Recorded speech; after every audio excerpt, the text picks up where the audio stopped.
alat pencuci darah itu? Alat pencuci darah yang disebut juga mesin hemodialisis atau dializer adalah alat medis yang digunakan untuk menyaring darah dari racun dan sisa metabolisme pada pasien gagal ginjal. Alat ini bekerja seperti ginjal buatan, yaitu dengan menyaring darah, membuang kelebihan cairan, dan mengembalikan keseimbangan elektrolit dalam tubuh.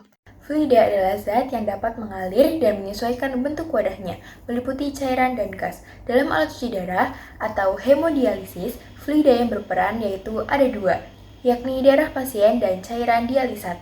Darah pasien adalah fluida biologis yang mengandung zat sisa metabolisme, sedangkan cairan dialisat adalah fluida buatan yang berfungsi membersihkan darah. Kedua fluida ini tidak bercampur secara langsung, tetapi dipisahkan oleh membran semipermeabel di dalam dializer atau filter darah. Jenis fluida dalam hemodialisis ada dua fluida utama, yakni darah pasien, darah yang mengandung zat-zat seperti air, elektrolit, urea, kreatinin, asam urat atau zat sisa metabolisme, protein, sel darah, dan komponen vital lain. Yang kedua ada cairan dialisat. Dialisat adalah fluida buatan yang komposisinya menyerupai plasma darah normal tapi tanpa zat limbah. Komposisinya meliputi air murni, elektrolit, glukosa, dan buffer bikarbonat. Dialisat berfungsi sebagai media pembuangan limbah melalui proses difusi dan ultrafiltrasi. Penerapan fluida dalam alat cuci darah atau hemodialisis. Yang pertama, tekanan fluida atau hukum Pascal. Pompa darah pada mesin hemodialisis bekerja berdasarkan hukum Pascal, yaitu tekanan yang diberikan pada fluida dalam ruang tertutup diteruskan sama besar ke segala arah. Tekanan ini membuat darah dapat mengalir merata melalui selang dan masuk ke dializer atau alat penyaring darah. Tekanan diatur agar tidak terlalu tinggi dan tidak terlalu rendah, yang bisa merusak sel darah dan menghambat aliran darah. Yang kedua ada hukum Bernoulli. Aliran darah dan cairan dialisat mengikuti prinsip Bernoulli, yaitu P plus setengah PV kuadrat plus PGH sama dengan konstan. Semakin cepat aliran fluida, semakin rendah tekanannya. Mesin dialisis menjaga keseimbangan tekanan antara sisi darah dan sisi dialisat agar tidak terjadi kebocoran membran. Yang ketiga ada difusi. Proses utama penyaringan darah adalah difusi, yaitu perpindahan zat terlarut dari konsentrasi tinggi ke rendah. Zat limbah seperti urea dan kreatinin berpindah dari darah ke cairan dialisat melalui membran semipermeabel, sedangkan molekul besar seperti protein tetap di darah. Yang keempat ada osmosis. Osmosis adalah perpindahan air dari larutan yang lebih encer ke larutan yang lebih pekat. Dalam hemodialisis, osmosis membantu mengatur keseimbangan cairan tubuh dan mengeluarkan kelebihan air dari darah pasien.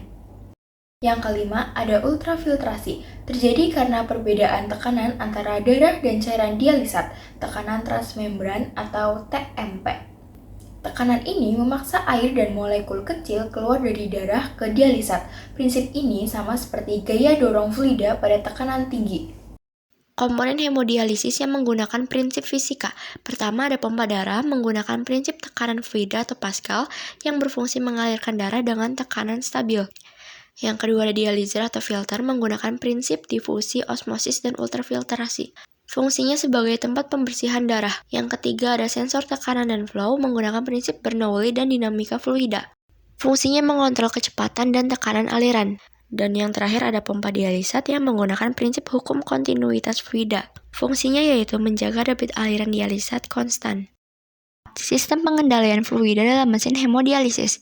Agar proses aman dan akurat, mesin memiliki sistem kontrol fluida yang mengatur 1. Aliran darah, biasanya 200-500 ml per menit.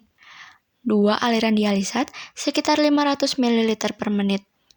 Ketiga, tekanan transmembran TMP untuk ultrafiltrasi. Keempat, suhu dan pH dialisat. Dan yang kelima, kehigienisan sirkuit fluida melalui sensor dan sistem pembilasan. Sensor flow dan sensor tekanan berperan penting untuk memastikan tidak ada kebocoran, gelembung udara, atau aliran abnormal. Peran fluida dalam efektivitas hemodialisis. Kualitas dan kestabilan fluida menentukan 1. Efisiensi pembersihan darah clearance. 2. Keseimbangan elektrolit dan asam basa pasien. Dan yang terakhir, kenyamanan dan keselamatan pasien, mencegah hipotensi, kejang, atau ketidakseimbangan cairan. Karena itu, air yang digunakan harus melalui proses deionisasi, reverse osmosis, dan filtrasi ganda agar benar-benar bebas kontaminan.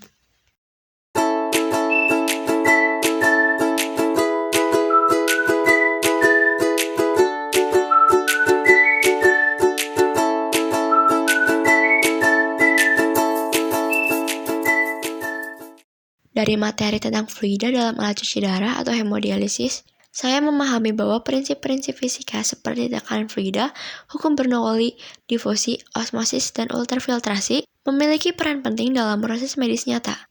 Hemodialisis bukan sekedar teknologi kesehatan, tetapi juga penerapan langsung konsep fluida untuk menggantikan fungsi ginjal dalam menyaring darah.